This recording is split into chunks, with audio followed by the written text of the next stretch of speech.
This is TLV1.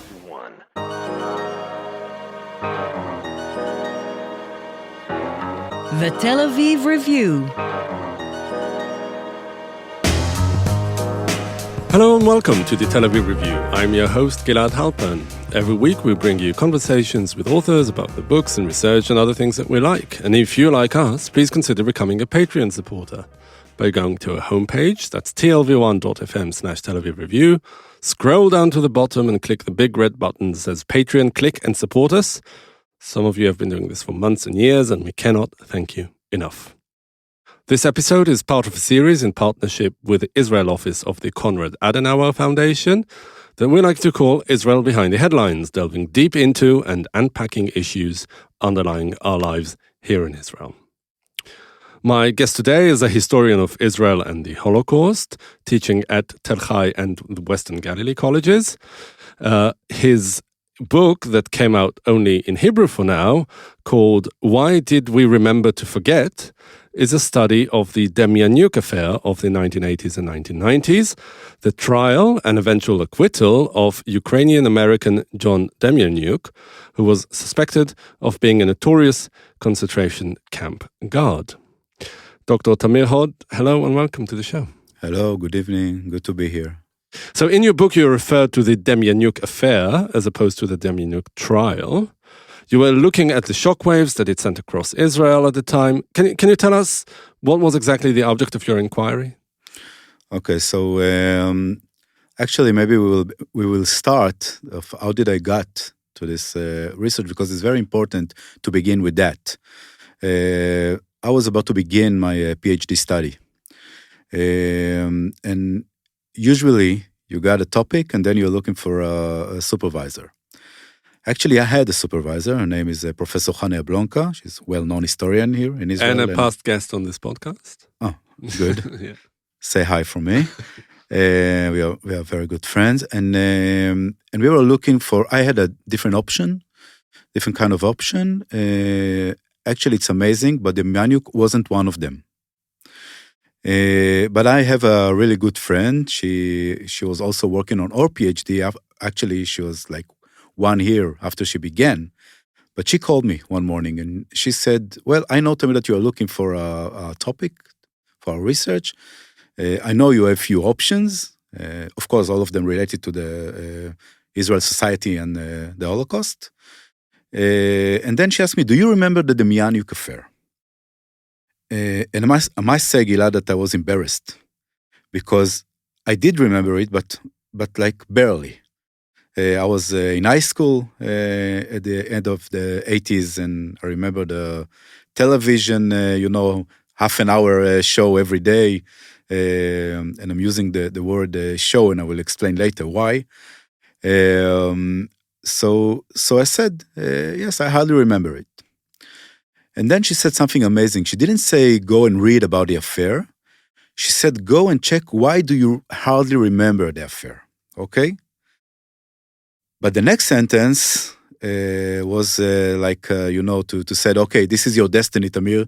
That will be your research. She said, if you are not going to do it, I'm leaving my PhD and I will research the Demjanjuk affair. So I said, okay, Dana, that's her name. That's going to be my PhD work. And actually, after 2 or 3, and I'm telling you like exactly the time, 2 or 3 minutes of reading, I know that I have a case here, because you immediately recognize that there are many goals to the affair, that there are goals that we describe it as out-court goals, that it's not only to decide if Demjanjuk is guilty or not, but the state wants to get another effort, from this It's almost as if his trial was secondary to the whole thing. Okay, I will answer to the same, because it's amazing. I talked with one of the guy that was an officer in Ramle jail. It's where Demjanjuk was captured after he extradited to Israel in 28th of February 1986. And he said that few days before Demjanjuk got to Israel, the commander of the jail called them and said, okay, you have to take care that no one hurt him, okay? And there were two guards that, usually they used to go to the dining room, to the kitchen, before the food was served to Demjanjuk, and they have to taste it by themselves. To make sure that it's not poison. Yeah. And I said to him, in a cynic way, but I knew the answer. I said, he was accused of being Ivan the Terrible from Treblinka, so maybe if it will be a little bit poison, And then he said, no, the commander said that what we will hear during the trial is more important, of what the judges will decide at the end. Yeah. And that basically is the crux of your argument. But before we delve into that, can you please lay out the ins and outs of the affair of the trial? So John Demjanjuk, this Ukrainian-American man, was on a list given to the American authorities by the Soviet Union in the 1970s, where his name first came up as potentially this notorious concentration camp guard. And then it is brought to Israel and he's eventually extradited. Can you tell us how it unfolded? Maybe a few more details about the beginning, because the list that you mentioned arrived from Ukrainian by a journalist named Mikhail Onosiak, Ukrainian patriot, the American citizen, and it was in 1975. And there were 73 names on that list, yeah? And the names related to American citizens, most of them from Ukrainian. They served in the Red Army during World War II, captured. They were POWs in German custody, and the German asked them to collaborate, and they suggest cigarette, haircut, salary, food, vacation, and when we are talking about places like POW camp, like Rovno or Chelm, that only 15% survived them. So when you come to someone that is 18 or 19 and said, I'm giving you an option to live, yeah? Most of them said, okay, I'll do it. But after the war, they immigrated to the state. 400,000 people from Europe immigrated to United States after the war. 5% of them were Nazi or Nazi collaborators. It's an amazing number. It's like 20,000. That's why the name of the Netflix series, The Devil Next Door, or they call it also The Quiet Neighbors. The Netflix series that is about the affair, and that you were part of an expert, consultant to the production. Yeah, that's Daniel Sivan and Yossi Bloch series. Very important one to look at. That is available on Netflix. So. Yeah. So the amazing thing is that beside the name of Demjanjuk were two places that he was suspected to be in during the war. Sobibor, that is a death camp, and Oksau, that it's a labor camp. The name Treblinka wasn't mentioned in that time. After that, when the American authorities sent a box with the photos to Israel, we're talking about May 1976, few of Treblinka survivors pointed at the Demjanjuk photo and said, I recognize this guy, This is Ivan the Terrible from Treblinka, and this is a different story. Because to be a kind of a guard in Sobibor that no one knows exactly what he did, maybe like he was on the tower, and kept the camp or something, it's one thing. But Ivan the Terrible, the name was well known, and he was the one that activated the diesel engine, that supplies the gas to the chambers. So we are talking about someone that actually connected to the murder of hundreds, thousands of Jews. So it's a different story. And then we are going to some of the meeting that were before Demjanjuk was extradited to Israel. Moshe Nissim, he was, the minister, the law minister.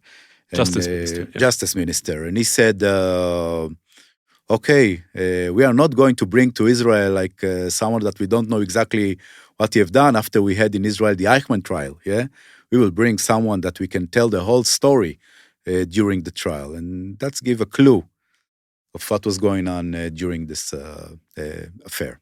So when you said earlier, you used the word show, and of course, when it comes to show trials, it has very little to do with justice normally. And it seems that in this case too, like everyone involved sort of knew in advance what the sentencing would be. It was as if the trial itself was almost superfluous. Okay, it's my regular answer to that because we know what was at the end. So I don't think it was exactly like that. I mean, I talked almost to everyone that was involved in the procedure. So no, most of them were really sure that Demjanjuk is Ivan the Terrible. And if you will talk with one of the judges in the special discrete court, Dalia Dorner, she will tell you even now that she's sure that John Demjanjuk is Ivan the Terrible. And I think that the reason mostly related to the fact that some of the Treblinka survivors actually really identify him and was sure that he's the one, okay? And then what they said in United States before he was extradited to Israel, they said, okay, we will take those testimonies, yes, of the survivors, and we take another thing that we'll bring into our discussion, a Travniki card. It's the place where those collaborators were trained, and they had like a card, In Hebrew, you said Pinkas Choger, like when you are joining the army, you got this card. So those military IDs. But those collaborators, it was a dynamic card because they used to write on it the places that the guy served in. So we will take that, and on this card, we know that he served at Sobibor and Oksau. We will take those survivors that identified him, we will put it together, and then we said, okay, he was in Treblinka. By the way, if they were staying with the accusation of Sobibor, I think Demjanjuk was hung up totally. I mean, it doesn't say the law doesn't mean like, okay, he murdered 2 people or 200,000. They would have been convicted. For sure, because the Travniki card was authentic in Israel, and also after that, when he was tried in Munich in 2009, he considered as authentic card. Right. So it's undoubted that he was a Nazi collaborator. It's I always said, okay, in history we're not using numbers, but to be sure, I said 95%, and I think it's a lot. Right. And that also brings another issue that you explore in your book: the difference between a public affair and a legal affair. That the fact that it's 95% is not enough for a conviction, and indeed he was acquitted eventually. Well, he was first convicted by the district court, and then the Supreme Court overturned that conviction and acquitted him for lack of evidence. It's actually a reasonable doubt. Reasonable doubt, yeah. So this gap between how something is perceived in the public arena and what the judges are supposed to do at the end of the day and carry out justice. How did these two spheres interact throughout the affair? First, we have to discuss about the attitude for many people that related to the law system in Israel, that saying that it's better to have 10 criminals free than one guy that jailed innocent. An innocent guy that sits in a jail for nothing. Okay, so indeed, in 25 of April 1988, he was sentenced to death, and 3 judges said this is Ivan the Terrible from Treblinka. By the way, they begin the verdict with saying, by our decision, we are totally lying on the identification of the survivors. And we know the people that deal with the Holocaust memory, remembrance, how challenging is that, to deal with memory 30 years after, 40 years after, and even shorter, because, it's a traumatic event. But that's what they decide. And then many events happen outside court that postponed, the next level in the Supreme Court. But meanwhile, the Iron Curtain fell. And then some archives opened to the West eyes, and they found there a few documents that brought a reasonable doubt to the question, if Demjanjuk is guilty or not, because some of the documents there describe, Ivan the Terrible as a totally different person by look and by details. And then I think that the court in Israel, and many lawyers, said it's saying a good things about our system. But the court said we don't have other option. I mean, we can't say for 100% that this guy is Ivan the Terrible. Yeah, and I think in some way we got luck. Because we were lucky. Because if in 1988 they were sentenced to death, and then in 1990 you'll find these documents, we have a big problem. Yeah. So he was lucky as well, because probably if he had been tried a few years before and convicted, he would have been executed. So that's, again, if we're looking at it as a public eye, so maybe I will take back my words. Yeah. But if we are taking it to court, that's a different story. Yeah, absolutely. There's also an issue here about really the role of memory, of people's memory, human memory. And you also delve into that when you compare the two the greatest cases of this, Demjanjuk and the Eichmann trial. And I would ask you to comment on that in a minute. But first of all, the power of memory and the erosion of memory, and what that means first of all, for justice, and also for the culture of remembrance. Because, as you say, the document said one thing, that he was a very different person. Yet, at the same time, there were survivors. And these people, were genuinely survivors who, I'm guessing, were genuinely identifying him as Ivan the Terrible. It wasn't some sort of conspiracy. They actually thought, several people thought that he was he. Well, how do we square that? Yeah, it's amazing. I must tell you something that happened in 2012. We had a conference in Hebrew University in Jerusalem, and one of the prosecution team in Germany came to give a lecture. And then one of the member of the prosecution team in Israel, he was a young lawyer then, but he came for a visit in Israel, live in the States. At the end of the lecture of the German lawyer, he came and asked him, how did you succeed blaming Demjanjuk, and we failed? Okay. You mean prosecuting him? Yeah. Mm-hmm. How did you succeed? Because in Germany, he got 5 years for being a guard at Sobibor. Yeah. And was accused of killing 28,000 people.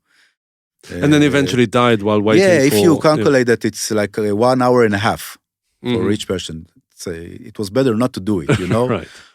And he didn't serve the term either, because he died in between. Yeah. In the age of 92.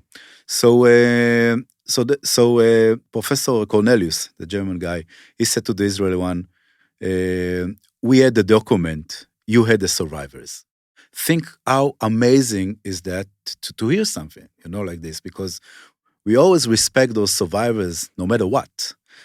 And I think, and I also explained that in the Netflix series and in my book, someone asked me, like directly, so what are you saying? They were lying? The survivors were lying? And I said, when we talk about Holocaust, we have a whole of a different language. It's not lying. It's like Primo Levi said, it's the language of the lager, of the camps, yeah? And it's the same for our topic, for our conversation. Because when you are taking someone that went through the worst things in life, and some of them saw their families murder in front of their eyes, yeah? There is a question of revenge. And if they could bring Ivan the Terrible into life and killed him 1,000 times, they will do it. Because the feeling of revenge is burning inside. And there's another reason. Think about what are the values in Israel relating to the Holocaust in the 50s and the 60s, okay? Most of the survivors that we're talking were the partisans, were people that took part in a uprising, revolt, yeah? And the other one, you know, that they were passive. They prefer usually or to be quiet or, you know, tell some of the story. The Israeli society wasn't ready until the Eichmann trial to hear all the story. It's changed after 1961. Okay, so I guess, yeah, that in the beginning, yeah, in the 60s, I mean, let's take, for example, one of the survivors that testified in the Demjanjuk trial and also in Eichmann trial, Eliyahu Rosenberg. Eliyahu Rosenberg gave a testimony in 1947 where he said that they killed Ivan the Terrible in the revolt in the 2nd of August, 1943. And he gave another testimony in 1960 when he was interviewed before the Eichmann trial. And there he said that they killed all of the guards, the Ukrainian guards in Treblinka, in this uprising. And we know that including Ivan. Yeah, and we know that only one probably got killed. So, yeah, they want to be part of it. I mean, and no one can blame them. You know, they want to close the deal. You know, the bill with those collaborators, and they I must add the next detail. Some of them saw those collaborators as worse than the Nazis, worse than the SS guard. I mean, those collaborators. And Ivan the Terrible, you know, he didn't get the name for nothing. Beside his main job, he was torturing the prisoners, the inmates, even that he knew that they're in 5 or 10 or half an hour, they won't be alive. It wasn't enough. And on the way to the gas chambers, he used to torture them, you know, or rape the women. We are talking about like a really bad guy here. So that's why I said before that if they could kill him 1,000 times, they will do it. Yeah.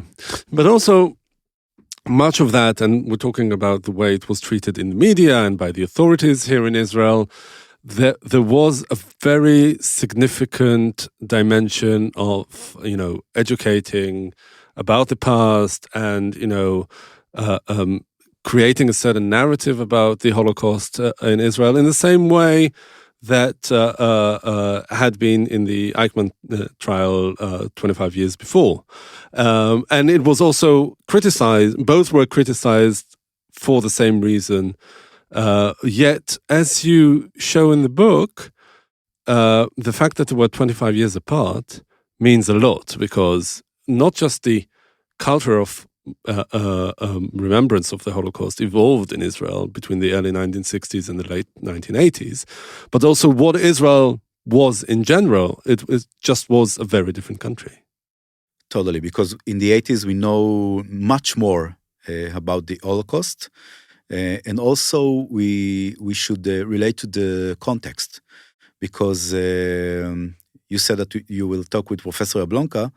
So in 1961, and you know that for Israel it's very unique, it was a short period of time that there was a quiet around, you know. There wasn't any war, and like everyone was like really focusing on the Eichmann trial. There wasn't television, so most of the people were listening in those small radios, you know, and in cars and buses. Everyone from the beginning to the end were listening to the Eichmann trial, 25 years later, you know, from 1979, you must teach the Holocaust in high schools. From 1981, you must the students must take exams about the Holocaust. So it's a different story. 1988, the education system began with the delegations to Poland. So they didn't need a trial to teach the Holocaust. if you taken about the others' goals, so or the roles, as you said, it's a different story, because in the 80s, there's a lot of Holocaust deniers in around the world. So the justice minister want to have another event and tell the world, you see, it's happened, and you can hear it here. So were they really planning sort of like a replay of the Eichmann trial when the Demjanjuk started? Some of the people describe it as Eichmann 2, but they thought that maybe the impact maybe will be the same. But let's talk about the main difference, okay?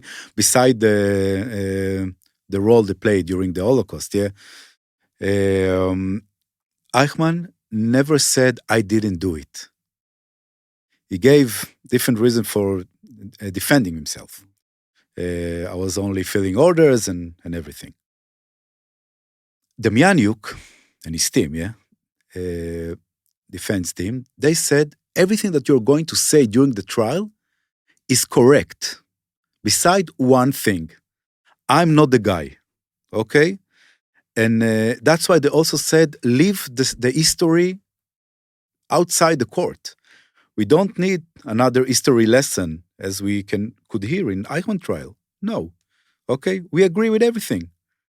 Let's talk about if this is the guy or not. And this is a big difference, okay? But if we're talking about the gap at 25 years, it's also amazing to hear what the judge saying at the end of the Eichmann trial, that all what we heard from the survivors is very important, but we, will base on our decision on the document, and this is only 16 years after the Holocaust.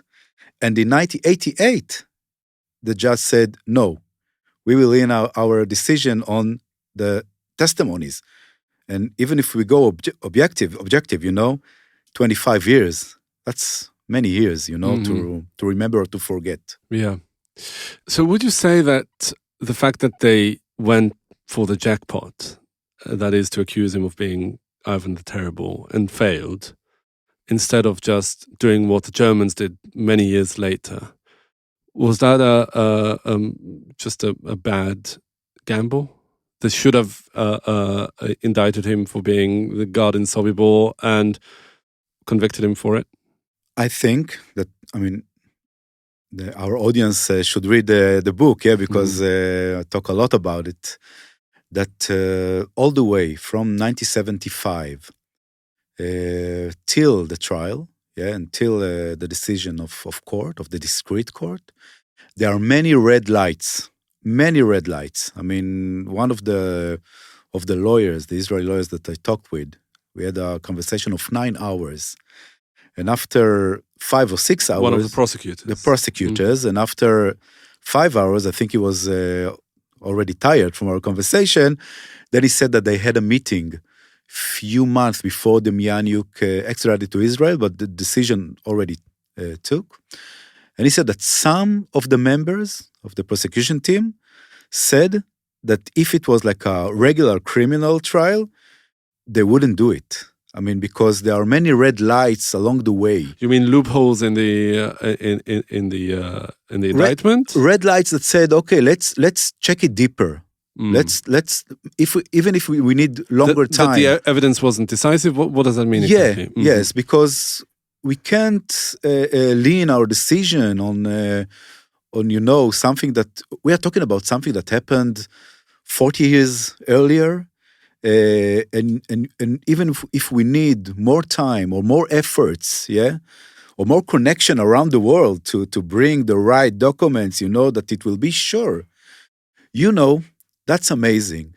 That when Eichmann brought to Israel, was kidnapped in Argentina and brought to Israel, and the head of the Mossad came to the Israeli parliament, to the Knesset, and said to Ben Gurion, we've got Eichmann, and Ben Gurion told him, to Israel, are you sure? Are you sure this is Eichmann? I don't want any problem. So take him and check it, and then come back to me when you're sure. So I think it took 2 weeks until they They succeeded, and then they came back.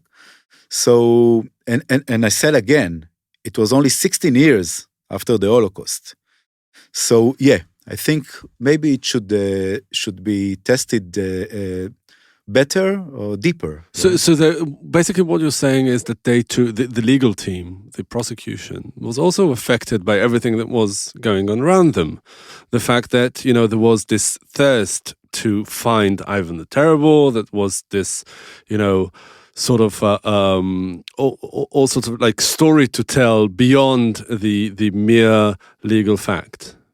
Yes, but you must add here the fact that in 1981 there was this denaturalization trial in the state, because in the state there is no law against Nazi and collaborators.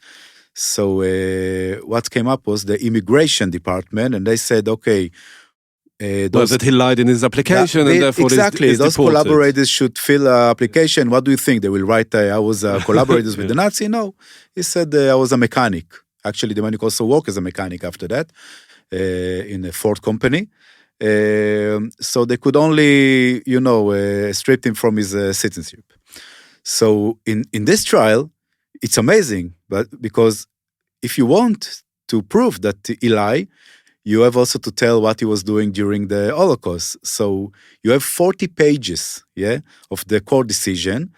39 contains the worst details you can read about Demjanjuk being Ivan the Terrible, and then few lines that said, okay, because of that, we have to strip him from his citizenship. Yeah. Okay, so why did I tell you that? Is because, when he was deported to Israel, he was extradited already with a decision in the United States court that is Ivan the Terrible. And when he was landed at Ben Gurion Airport in 1986, some of the parliament, of the government members declare, we've got here Ivan the Terrible. And within few months, he will be hung up. Okay? I remember one of the journalists said, the Minister of Fair, if you decided that he's Ivan the Terrible, why to waste the public money? Let's hang him now. Okay? Yeah. Everyone was sure. I mean, I remember the Minister of Education saying to the finance minister, I need money to broadcast the trial for the youth generation. And the money I need, the budget, is for 3 or 4 months because I don't think the trial will be longer than this. Yeah, and it ended up being 7 year and a half. Yeah. And yes. Yeah, but also going back to your initial question about why do we remember so little about the affair and the trial, as opposed to Eichmann, that even though it was before our lifetimes, people still remember it quite vividly, or at least it's part of the collective memory in Israel. And you also say, if I understand you correctly, maybe I'm sure that it's more complicated than the way I'm going to put it now, but the fact that it was forgotten was that there were very high expectations, and then it sort of like petered out into this sort of indecisive sentencing, right? Reasonable doubt. It might have been Ivan Terrible. It might have not been Ivan Terrible.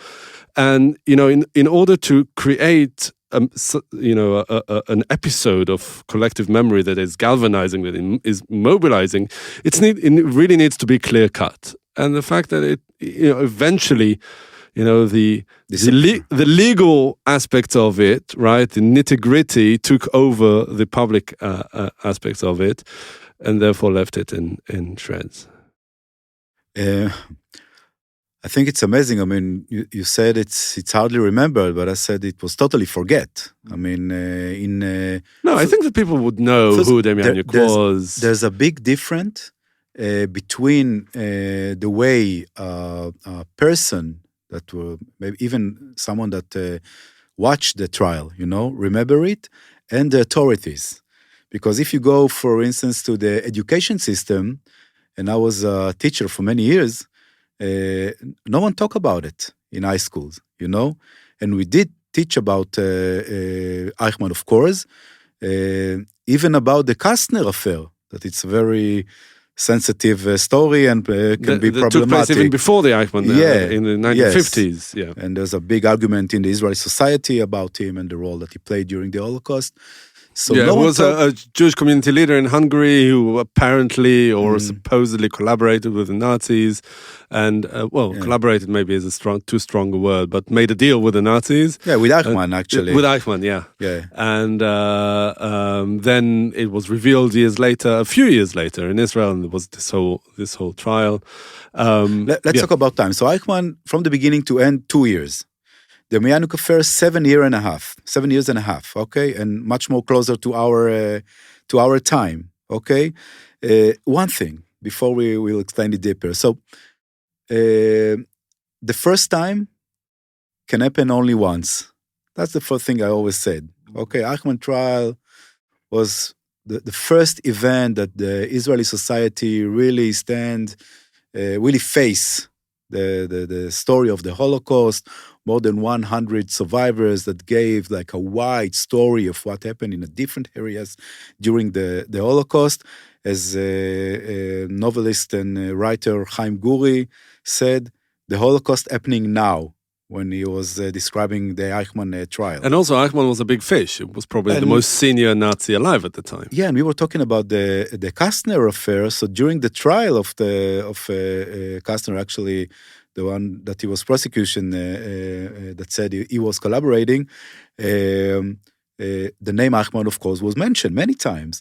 And he was also, like the architect of the transports to the death camps. It wasn't like someone that we don't know and we just got him here to Israel. But about Demjanjuk, I write about many reasons, but I want to mention two. Okay, I said that one of the major goal was to face and to confront the Holocaust deniers. Okay. Now, if the court decided the end, and it doesn't matter what he said about the Holocaust survivors from Treblinka, they identify or didn't, but if they say that for a reasonable doubt, they send him back to the state, so he actually said, even if not directly, that the survivors maybe were wrong, okay? And if you teach that with all the details, what can those Holocaust deniers can say, Here, you see? They say they identify him, but they're wrong. Also, I told you that in the 80s, many survivors started to talk with high school students to give testimonies and, to come to schools in Holocaust Memorial Day. So if you teach in high school, all the details of the Demjanjuk affair, all the details, even when I'm talking about one of the survivors that said that in 1947 we killed Ivan the Terrible, and then he identified him, maybe one day in some high school, one of the students can rise up and said, "Do you sure that that was happened?" So this is only like two reasons of many that sometimes when something that's not work for the collective memory, it's better for you to put it in this side. But By the way, it didn't change. The decision at the end didn't change the way that the Israeli society treated the Holocaust survivors. I mean, I'm talking about the survivors that testified in the Demjanjuk trial. If you go to the Yad Vashem and watch those, small screens when you saw some description of the camps, so you can see Eliyahu Rosenberg from Treblinka that was part of the so he wasn't discredited. And describing what happened in this camp. Okay. Mm-hmm. So maybe one last question. Do you think it was him? I don't think John Demjanjuk was Ivan the Terrible. As I said, I think he was another Ivan Terrible, because, and that's one of the problems. Because if we're talking about the Eichmann, there was only one. But collaborators were hundreds of thousands. And that sometimes when someone comes from some area, you can see sometimes similarity, even if they're faces, So it's also an option. But this is much harder to say, okay, if this is the guy or not, because we had many Demjanjuks during the Holocaust. And as Dalia Dorner said, we can't chase each one of them. okay? Unfortunately, because most of them like continue their life happily, even not Nazis, in South America, in the States, and everywhere. So Demjanjuk, I think, did an horrible thing, and the fact that he was dying, actually is a free man. I mean, because, he was 27 years in legal procedure, yeah, but actually was never convicted, totally convicted, yeah. Yeah.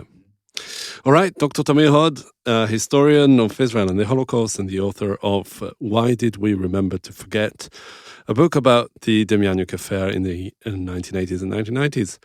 Thank you very much for joining us today. Thank you. And many thanks to Itai Shelem, the manager of TLV1 Studios, and to the Konrad Adenauer Foundation for the generous support. And now we've got a request, because most of you listen to us on the Apple Podcasts app, and we would like to ask you to please consider writing us a review. You too can support us by going to our website and subscribing onto a Patreon campaign. Check out our archive. It has something like 800 interviews. Like us on Facebook, follow us on Twitter, and most important, join us again next week for another edition of the Tel Aviv Review. And until then, from me here in Tel Aviv, goodbye.